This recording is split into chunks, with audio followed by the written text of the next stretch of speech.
사라진 딸을 찾아달라는 의뢰는 그렇게 어딘지 모를 씁쓸함을 남긴 채 끝이 났습니다. 그런데 6개월 뒤. 자, 그런데 6개월 뒤. 왜요? 또 왜요? 뭐가요? 뭐가?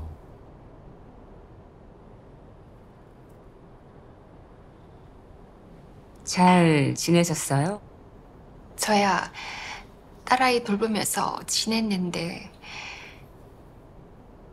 제 딸이 마음고생이 좀 있었어요. 무슨 일 있어요? 그게 딸이 너무 걱정해서요. 아이가 잘 있는지 알아보고 싶다고 하더라고요. 그럼 저희를 찾아오실 게 아니라 입양기관에 가보시는 게 나을 텐데요. 그게 정식 입양이 아니래요. 어머. 정식 입양이 아닌 이게 또 무슨 정식 입양이 아닌 게 있어? 그게 뭐예요? 무슨 말이에요? 돈 받고 입양 보낸 혹시, 거니? 예, 돈 받고 입양 보냈어. 그런 게 있다고요? 죄송해요. 사실 따님 때문에 힘들어하는 부부가 있어서 그분들에게 아이를 입양시켰어요. 지금 불법 입양을 시켰다는 말인가요? 너무 힘들어서 그랬어요. 저도 아이도 이러다 죽겠다 싶어서. 아니 정말 너무 철없다. 저런 게 있어? 남자친구가 떠나고 처음엔 혼자 어떻게든 낳아서 키우겠다 생각했었어요. 저러고 날 때까지 혼자 있었던 거예요. 세대!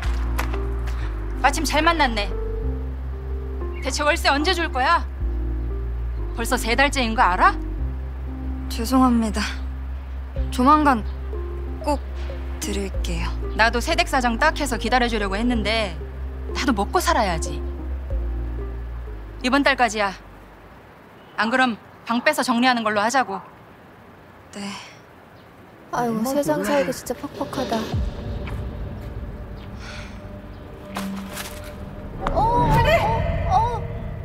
아니 영양실조지 지금. 제대로 먹은 것도 없으니까. 예. 세대! 아이고, 세대! 아, 세대!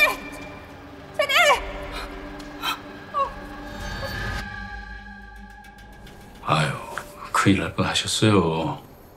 혹시 저희 아기 잘못되거나 한 건 아니죠? 아기는 무사합니다.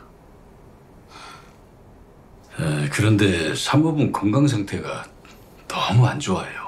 빈혈 수치도 너무 낮고 일단 정식으로 입원 수속부터 밟고 며칠 더 지켜보시죠. 돈이 어딨어? 안 돼요. 죄송합니다.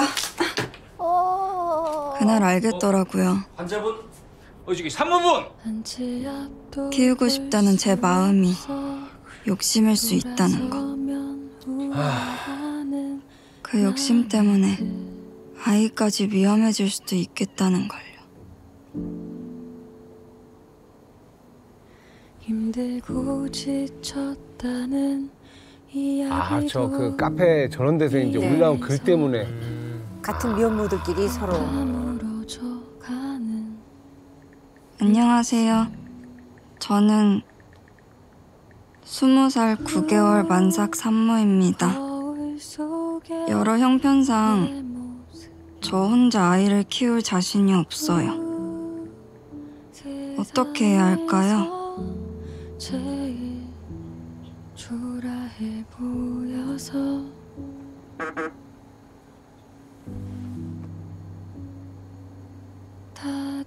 제가 도움을 드려도 될까요? 사는 거다. 9개월이라고 했죠? 그맘때 숨도 차고 많이 힘들다던데. 네. 많이 걸으면 버겁긴 한데 견딜만 해요. 제가 8년 동안 시험관만 10번을 했거든요. 그동안 걱정 많았죠? 출산은 물론이고 출산 때까지 생활비도 지원해 줄 테니까 이제 태교랑 몸조리에만 신경 써요? 감사합니다.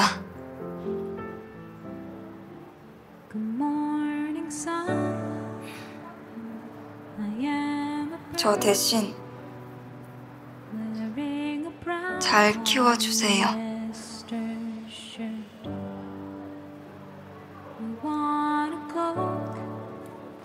되게 좀 복잡하네요. 예, 마음이 좀 많이 복잡해집니다. 걱정 말아요. 우리 둘 다 공무원이라 풍요롭진 않아도 안정적으로 아이 키울 수 있고, 그리고 누구보다 아이가 얼마나 귀한지 아는 사람들이니까 나은 씨 목까지 행복하게 해줄게요. 잘 키워주긴 할 것 같은데. 감사합니다.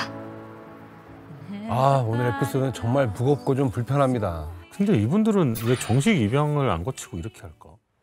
그러게. 이상하지 않아? 그러니까 완전히 속이는 거죠. 저 두 부부도 예. 낳은 것처럼, 내가 낳은 것처럼. 아, 그럴 수도 있겠다. 주위 분들한테도 주위 사람들한테. 내가 낳았다. 그러니까 이제 입양을 했다는 게 아니라 그냥 내가 내 낳았다. 자식이다라는 그쵸, 식으로 그쵸. 그냥 주변 그렇게 하는 그래서 식으로 그러지 하려고. 않을까 싶은데요, 저는. 그럴 수도 있겠네요. 그래. 그게 가장 유력하죠. 일단 절차가 생각보다 굉장히 까다로워요. 여러 가지 조건도 있고, 근데 그런 조건들이 하나하나 맞추는 게 어려울 수가 있겠죠. 네. 그리고 또 하나 뭐냐면 입양에 대한 어떤 인식이 많이 변화되긴 했는데 아직까지도 부정적인 시각이 있는 건 사실이거든요. 그러니까 입양을 하는 부모 입장에서는 이 아이가 혹여라도 이 아이한테 어떤 불이익이 되지 않을까라는 어떤 그런 걱정과 우려도 있는 게 사실이고요. 말씀하신 것처럼 내가 아이를 낳지 못한다는 사실도 사실은 숨기고 싶은 거예요. 네. 온전히 내가 낳은 자식. 네, 그렇게 꾸미고 싶은 거죠. 맞아. 근데 어찌됐건 불법이잖아요, 저거. 그렇죠. 우리 이제 입양에 대해서는 우리 이제 민법하고 입양특례법이라는 그 법에서 다 규정을 하고 있어요. 그렇죠. 근데 가장 대표적인 게 뭐냐면 우리나라에서 미성년자를 입양하려면 무조건 법원의 허가를 받아야 돼요. 무조건. 그러니까 그걸 거치지 않으면 다 불법인 거예요. 그렇죠. 그리고 이렇게 그 불법 입양을 하게 되면 문제가 뭐냐면 사실은 지금 영상에 있어서는 뭐 그럴듯하게 보이긴 하지만 이런 입양 문화가 또 형성이 된다면 올바른 입양 문화도 저해가 될 수 있고 그리고 무엇보다도 아이에 대한 어떤 복지의 문제가 굉장히 커질 수 있어요. 학대가 될 수도 있고 출생신고가 안 될 수도 있고 여러 가지 문제가 있을 수 있어요. 사람을 돈 주고 사는 거라니까. 네. 그러니까. 지금처럼 만약 아동을 매매하면 또 10년 이하의 징역에 처해질 수도 있고요.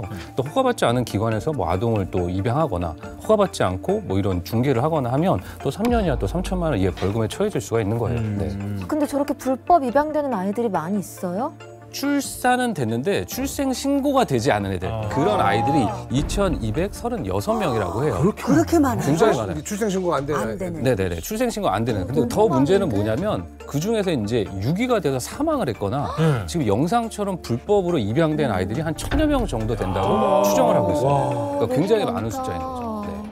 출산을 했는데 출생 신고가 안 돼 있는 아이들이 그렇게 1,000명 많아요. 이상이나 된다. 네. 굉장히 많은 그래서 숫자인 엄청 거죠. 많은 숫자죠. 그러니까 7년에 1,000명이면은 저도 2,000명 매해마다 굉장히 많은 거죠. 산부인과 진료 기록이 없는데 갑자기 저렇게 아이를 출생신고를 내 아이라고 할 수는 있는 거예요? 그러니까 그런 게 다 불법인 거예요. 그러니까 합법적으로 할 수 없는 거고 그런 출생 증명서 자체도 이제 위조가 되는 거겠죠.